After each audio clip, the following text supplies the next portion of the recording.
Today, I'm showing you 10 cities that were absolutely destroyed by short-term rentals. Some fought back with total bans. Some are still drowning in oversupply. And some, they've turned into ghost towns, where the people who actually work there can't afford to live anymore. This is the story nobody in the real estate industry wants you to hear. Let's go. Here's what's wild. At the peak, there were 1.38 million short-term rental listings in America. That's not hotel rooms, that's homes, houses that could have been for families. In some cities, Airbnb listings outnumber homes for sale by 10 to 1. Revenue per listing down 50% in some markets since 2022. We'll cover cities where hosts are bleeding money, cities that fought back with total bans, mountain towns where workers have nowhere to live, beach communities where insurance is now higher than rent used to be. And number one, it's a place that basically declared war on Airbnb. And it worked, sort of. Number 10, Phoenix, Arizona. We start in the desert. Phoenix, Arizona, where the Airbnb gold rush hit like nothing else in America. Here's a number that'll blow your mind. In 2017, Phoenix had about 5,000 Airbnb listings. Today, over 21,000. That's a 320% increase in 8 years. What happened when 16,000 new vacation rentals hit one market? You can probably guess. Revenue per listing crashed. We're talking down nearly 50% from the 2022 peak. And Phoenix has a unique problem. There are now more Airbnb listings than homes for sale. The ratio is 2.3 to 1. For every house you could buy, there are 2.3 houses being rented to tourists. Think about what that does to a neighborhood. You're not living next to families anymore. You're living next to a rotating cast of strangers wheeling suitcases at 2 a.m. Bachelor parties every weekend. Nobody knows your name because there's nobody permanent to know. The investors who rushed in during 2021, they're drowning. They bought at peak prices, got mortgages at 3%, and now they're competing with 20,000 other listings. The math doesn't work anymore. One Phoenix property manager told the Arizona Republic, "We used to be fully booked 3 months out. Now we're scrambling to fill weekends." But here's the thing about Arizona. The state protects Airbnb hosts. Back in 2016, Arizona passed a law that basically prevented cities from banning short-term rentals. Homeowner rights, they called it. So Phoenix can't really fight back. They've tried cracking down on party houses, they've issued citations, but the fundamental problem remains. There are simply too many vacation rentals and not enough people who want to vacation in Phoenix in August when it's 115 degrees. The investors are stuck. Many bought specifically to Airbnb. Can't sell because they're underwater. Can't rent long-term because the houses are in HOA communities that require Airbnb income to cover the fees. Phoenix was the canary in the coal mine. And that canary, it's been dead for 2 years. Number 9, Sevierville and Gatlinburg, Tennessee. From the desert, we drive east to the Smoky Mountains. Sevierville, Gatlinburg, Pigeon Forge, the cabin capital of America. This area ranked number 3 in the entire country for total Airbnb revenue. Billions of dollars flowing through these mountain communities. More than 17,000 short-term rental listings in just this small stretch of Tennessee. And then, the crash hit. Sevierville saw revenue per listing drop a stunning 48% between May 2022 and May 2023. That's not a correction, that's a collapse. I talked to a property manager here named Josh Norris, who runs Smoky Mountain Overnight Rentals. He told a local news station, "We're in the top 5 for decreased revenue, around 48% versus last year. We really tried to stay competitive by adjusting prices, adding games, hot tubs, things to entice people." Notice that? They're not adding value for guests, they're begging for bookings. The problem is simple math. During COVID, everyone bought cabins. Work from anywhere became work from a cabin with a hot tub and mountain views. prices for these properties doubled. But here's what investors forgot. These are vacation homes. People vacation a few weeks a year. When every family in America has already done their Dollywood trip, who's left to book? The median occupancy for a typical Gatlinburg listing is now 47%. That means your cabin sits empty more than half the year. Meanwhile, you're paying mortgage, insurance, utilities, property management, cleaning between every guest. The area's real estate market is showing the strain. Luxury home sales over $1 million are down 29% year over year. Price cuts are everywhere. Days on market has ballooned.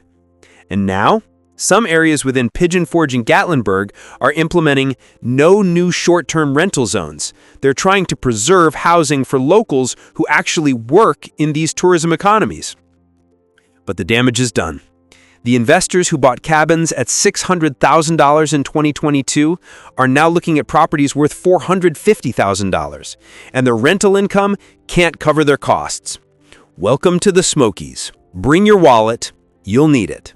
Number 8. Scottsdale, Arizona. Back to Arizona, but this time we're talking party houses. Scottsdale has become ground zero for the Airbnb nuisance problem. You know those videos that go viral? 20 cars parked on a residential street, music blasting at 3 a.m., red cups everywhere, neighbors calling the cops. Scottsdale police created an entire unit just to deal with short-term rental problems. And the numbers are insane. In the 2024 fiscal year, police issued 738 citations related to short-term rentals. That's up 30% from the previous year. 738 citations for parties, in homes, in neighborhoods where families are trying to raise kids. Nuisance party calls hit 228 in a single month, March 2024. Over half of those calls, short-term rentals. One Scottsdale resident told ABC 15, "My friend had 2 Airbnbs across from him, and it was party time with bottles on the ground, people making noise and playing music all night in a residential neighborhood." So what did Scottsdale do? They got creative. June 2024, new rules went into effect. Now police can literally kick out non-residents during a declared nuisance party. Promoters, the people organizing these events, can be held responsible alongside property owners. Minors can't rent short-term rentals at all. The fines, starting at $750 for the first offense, but it can escalate to $2,500 for repeat offenders. Operating without a license, $1,000 per violation. And here's the interesting part. Short-term rental licenses in Scottsdale actually dropped 20% in 1 year, from 3,852 licensed units in June 2023 to 3,060 in June 2024. The crackdown is working. Kind of. But the city's still collecting. They brought in $15.6 million in short-term rental taxes last fiscal year. That's real money. Money they probably don't want to lose. So Scottsdale's stuck in this weird position. They hate what Airbnb has done to their neighborhoods, but they love the tax revenue. And the investors, they're stuck too. You can't run a party house anymore, but a quiet family rental doesn't command the premium prices that party organizers were willing to pay. Scottsdale wanted to be a vacation destination. They got one, with all the baggage that comes with it. Number 7. Austin, Texas, the live music capital of the world. South by Southwest, Austin city limits, 6 million visitors a year, and one of the biggest Airbnb battlegrounds in America. Here's the Austin story.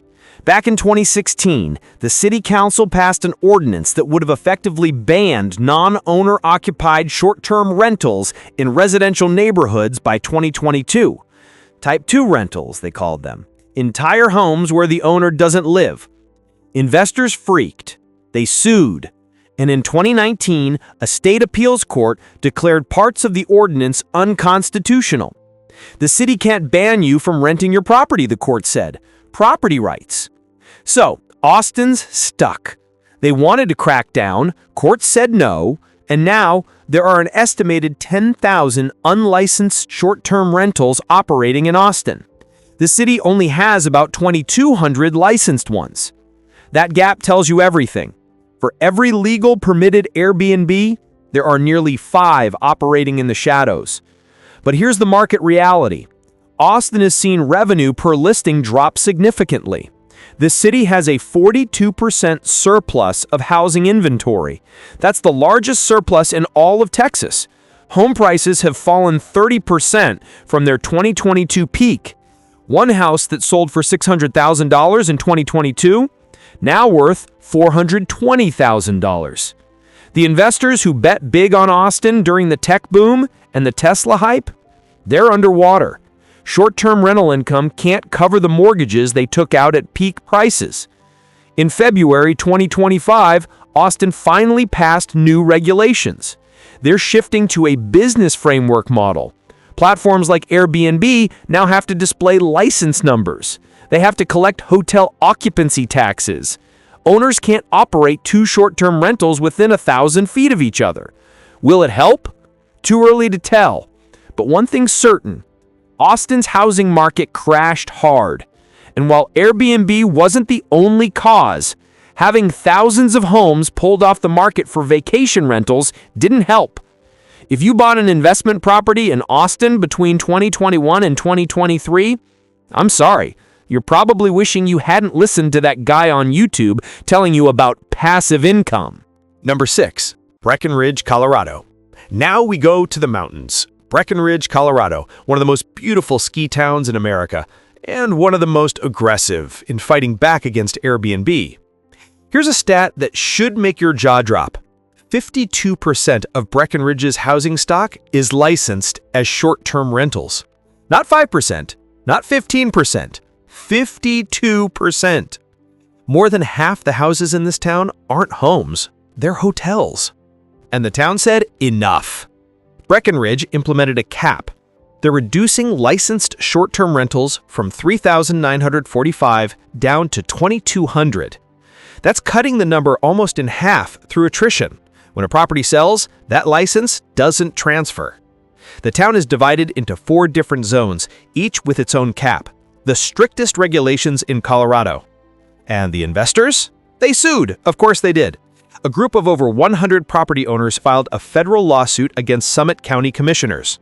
One homeowner, Tommy Jeffries, runs a hostel out of his 4-bedroom house north of Breckenridge. He had over 220 guests this year. Under the new rules, he's limited to 35 reservations per year. That's a 90% reduction in bookings. "Without income from my guests, I could not live in this town," he said. And that's the irony. The locals who bought houses to Airbnb so they could afford to live there, now they can't afford to stay. But here's the counterargument. Before Airbnb, locals could actually buy homes in Breckenridge. Now, a 600-square-foot studio cabin rents for $1,400 a month. Jobs pay $15.50 an hour. The math doesn't work. One commenter on a Colorado Sun article nailed it. "I was born and raised near Breckenridge. When the pandemic hit, we were literally overrun by wealthy individuals from California, NYC, and Texas. You are the problem because you made it impossible for the middle class to live." The courts upheld Breckenridge's restrictions in 2024. The lawsuits failed, and now this mountain town is slowly trying to become a community again instead of a resort. Will it work? Check back in 5 years, but at least they're trying. Number 5. Maui, Hawaii. From the mountains, we fly to paradise. Maui, Hawaii, where the Airbnb crisis collided with tragedy.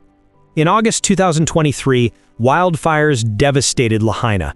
Over 100 people died. Thousands lost their homes. It was the deadliest U.S. wildfire in over a century. And when displaced families went looking for housing, they found their island had been taken over by vacation rentals. Here's the number that sparked outrage. 15% of Maui's entire housing stock operates as short-term rentals. Not 5%, 15%. Some estimates say between 7,000 and 30,000 homes are mostly unoccupied, listed on Airbnb instead of housing residents. After the fires, the calls for action became deafening.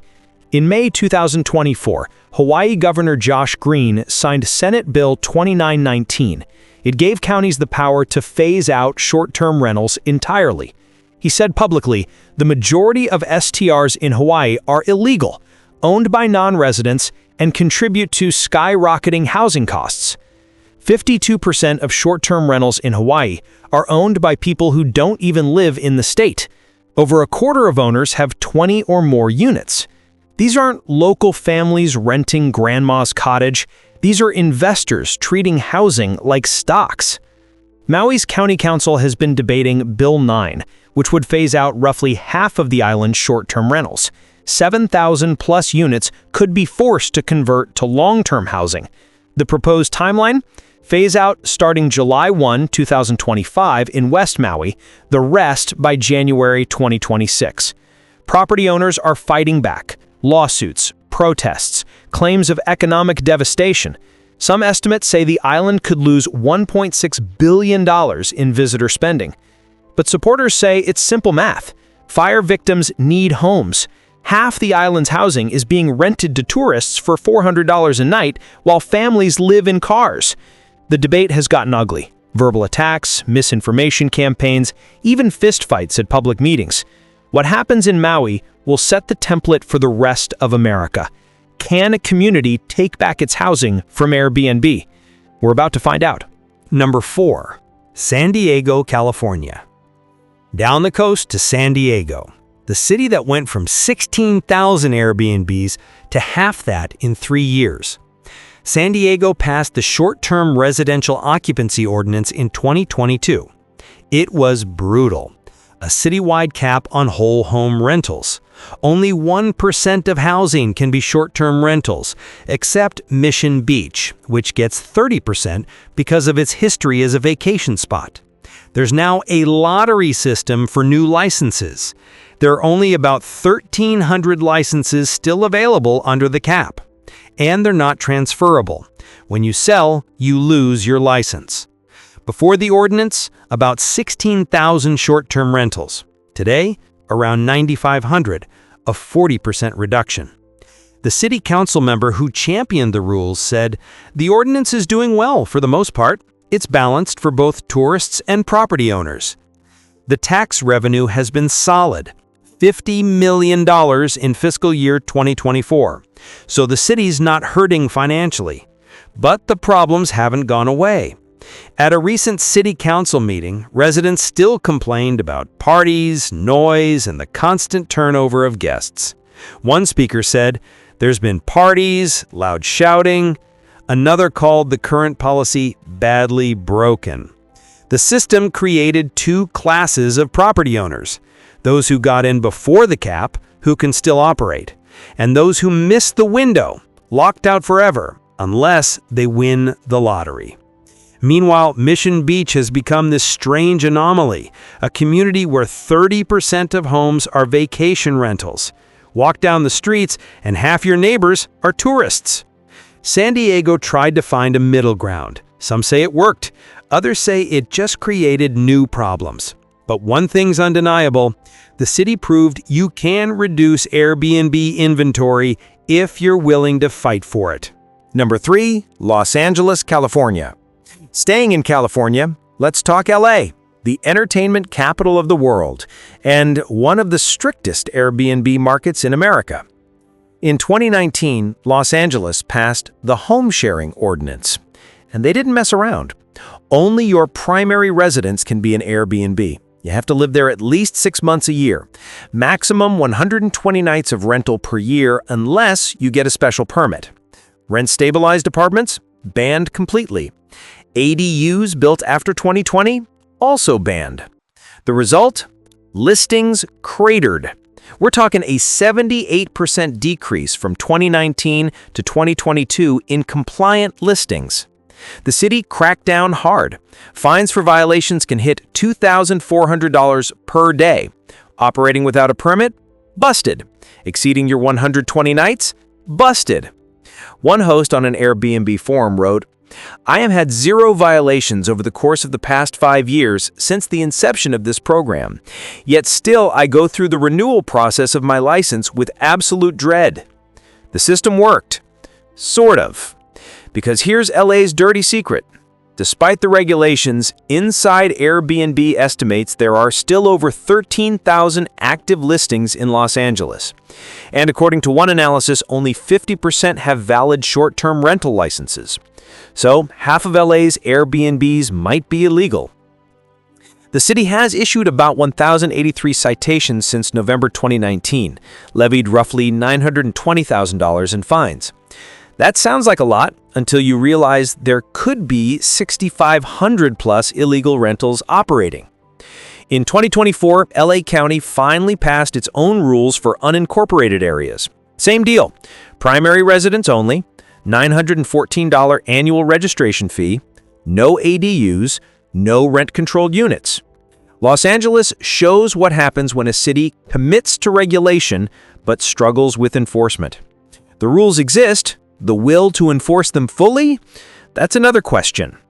Still, LA proved something important. You can make Airbnb significantly harder.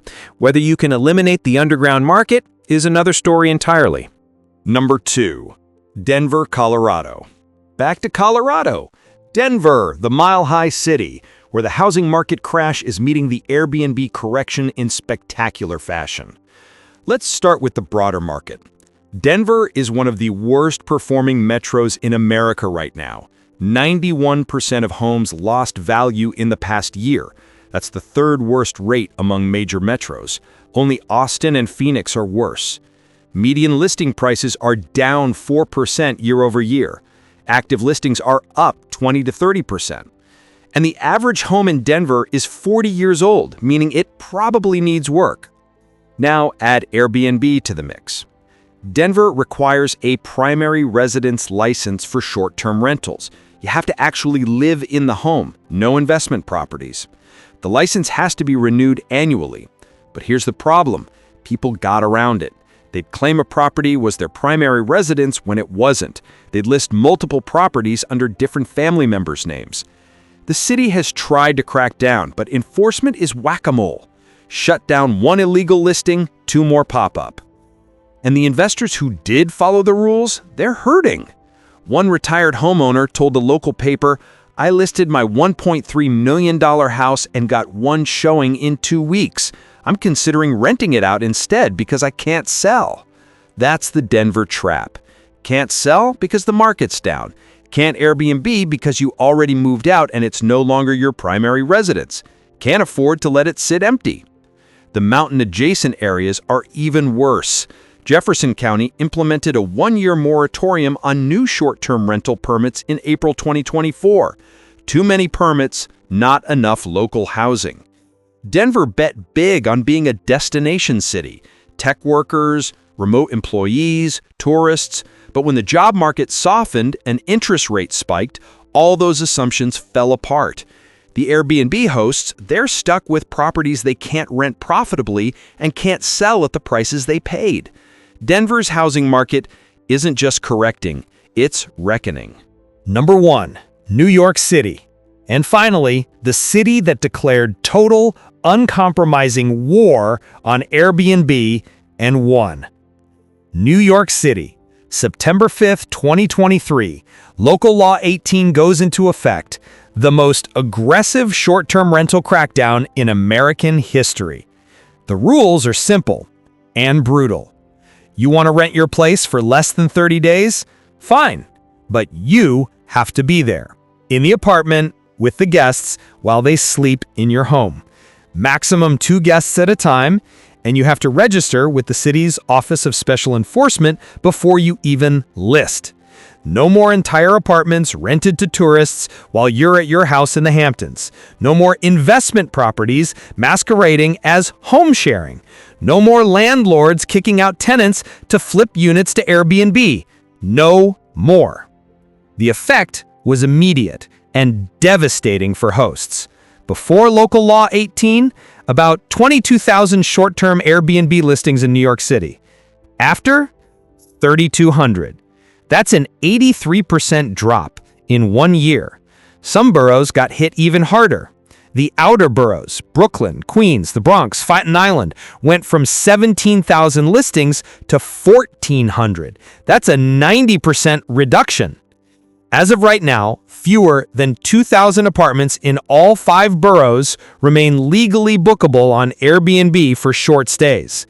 The city approved only about 2,540 of the 6,753 registration applications they received. The rest? Rejected, not compliant, or the hosts gave up when they realized they'd have to be home while strangers slept in their bedroom. Airbnb is furious. They sued to block the law. Lost. They posted blog after blog begging the city to roll back. Local Law 18 failed to deliver on the promise to combat the housing crisis, they wrote in September 2024. But here's the uncomfortable question nobody wants to answer. Did it actually help? Rents in Manhattan have actually increased since the law passed. The median just crossed $4,000 per month for the first time in history, up 4.1% since Local Law 18 took effect. Brooklyn and Queens, rents up 4% too. The city's vacancy rate? Still at a miserable 1.4%, the tightest housing market since 1968. Out of 2.35 million rental units, only 33,000 are vacant. Housing advocates say the Airbnb ban was never going to solve New York City's housing crisis by itself. Short-term rentals were less than 1% of the city's total housing stock. But you know who's thriving? Hotels. Hotel occupancy is way up. Room rates have surged to records. The average nightly hotel rate in New York hit $320, up 10% year over year. Some say Local Law 18 just shifted money from Airbnb hosts to hotel corporations. And there's an underground market now. Illegal listings on social media, Craigslist posts, word-of-mouth networks. The market didn't disappear, it just went darker. Still, New York proved something that many thought was impossible. A major American city can effectively ban Airbnb if it has the political will. The tools exist. Registration requirements, host presence mandates, platform cooperation, strict enforcement with real fines. A recent poll found 81% of New Yorkers say the city is going in the wrong direction on housing affordability. 80% support reforms to Local Law 18. But for now, if you want to book a classic Airbnb experience in New York City, whole apartment, no host, good luck finding one that's legal. New York declared war on short-term rentals. The rentals lost. Whether the city's residents actually won, that's a debate that's still raging in every borough. So, there it is. 10 cities destroyed, transformed, or permanently altered by the short-term rental explosion. Phoenix drowning in 21,000 listings nobody can fill. Gatlinburg's cabins sitting empty while owners scramble to make mortgage payments. Scottsdale's neighborhood streets turned into party zones. Austin fighting legal battles while 10,000 unlicensed rentals operate in the shadows. Breckenridge trying to save its soul from becoming a resort with no community. Maui choosing between tourists and the families who lost everything in the fires. San Diego's lottery system, where luck determines who can rent. LA's underground market operating despite the strictest rules in America. Denver's double whammy of housing crash plus rental crash, and New York's declaration of total war that wiped out 83% of listings. Every single one of these cities is asking the same fundamental question. Who is our community for? Is it for investors who live in another state and collect rent from tourists who'll never remember your street name? Or is it for people who want to raise families, work jobs, coach Little League, and actually live there? The Airbnb dream was simple. Easy money, passive income, let your house work for you while you sleep. The Airbnb reality is brutally different.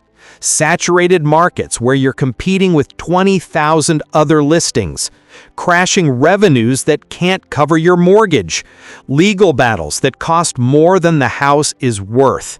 community backlash from neighbors who want their street back, and a whole lot of people stuck with properties they can't sell at any price and can't rent profitably at any rate. Remember what they promised: the side hustle that pays for itself. Build wealth in your sleep. Anyone can do it.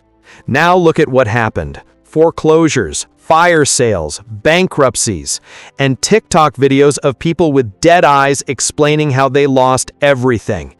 If you bought a property to Airbnb in any of these cities between 2021 and 2023, you're living this reality right now. Every month is a scramble. Every booking matters, and the math that worked on paper, it stopped working in real life. And if you're thinking about jumping into short-term rentals today, look at this list. All 10 cities. Look at what happened to people who thought they were smarter than the market. And ask yourself honestly, do I really want to bet on this? The house always wins, but in this game, the house isn't yours anymore. Thanks for watching.